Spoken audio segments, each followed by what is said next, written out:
Point programme में एक बार फिर से आपका स्वागत है। आज का विषय है, क्या सूखा अगली सबसे बड़ी आपदा होगी? विश्व सूखा एटलस। सबसे पहले देखते हैं ये चर्चा में क्यों है।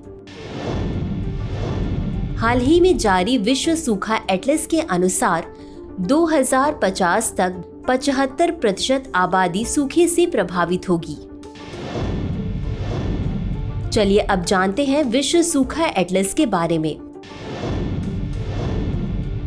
यह संयुक्त राष्ट्र मरुस्थलीकरण रोकथाम सम्मेलन और यूरोपीय आयोग संयुक्त अनुसंधान केंद्र द्वारा लॉन्च किया गया है।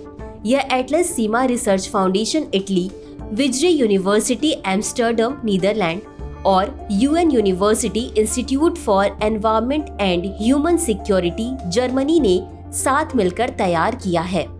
यह एटलस इस बात पर जोर देता है कि सूखा केवल एक प्राकृतिक घटना नहीं है, बल्कि असंवहनीय जल उपयोग, खराब भूमि प्रबंधन और शहरीकरण जैसे मानवीय कारकों के कारण और भी गंभीर हो जाता है। यह सूखे के प्रभावों को कम करने के लिए प्रारंभिक चेतावनी, डेटा साझाकरण और सक्रिय जोखिम प्रबंधन के महत्व पर प्रकाश डालता है। एटलस से मुख्य अंश।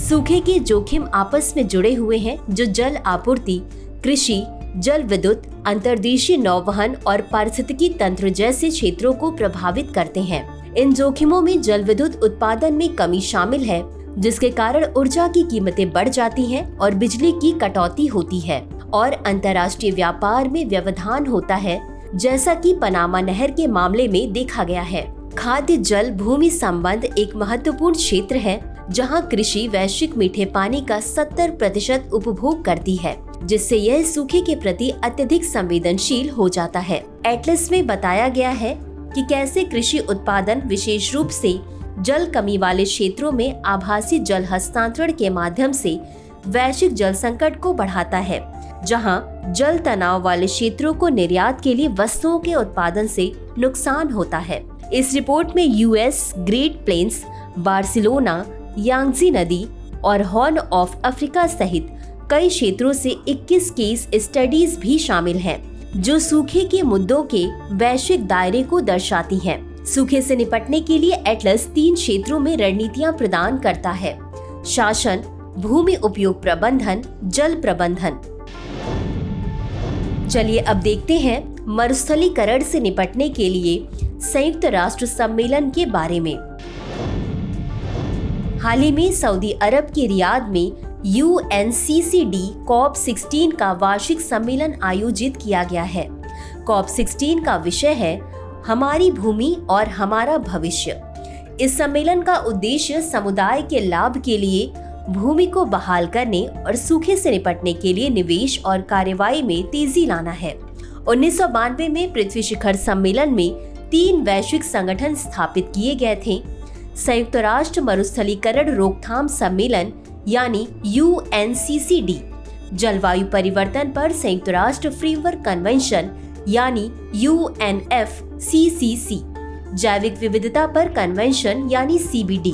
ये संगठन प्रकृति के साथ संतुलन बहाल करने के लिए एक संयुक्त दृष्टिकोण के तहत मिलकर काम करते हैं। निष्कर्ष: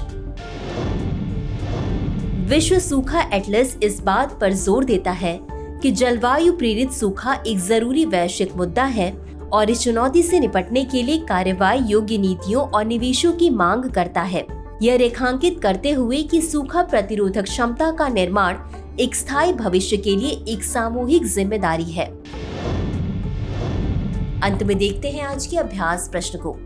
विश्व सूखा एटलस के बारे में निम्नलिखित कथनों पर विचार करें। 1. इस एटलस को संयुक्त राष्ट्र पर्यावरण कार्यक्रम द्वारा लॉन्च किया गया था। 2. यह इस बात पर जोर देता है कि सूखा केवल एक प्राकृतिक घटना नहीं है, बल्कि मानवीय कारकों से और भी बढ़ जाता है।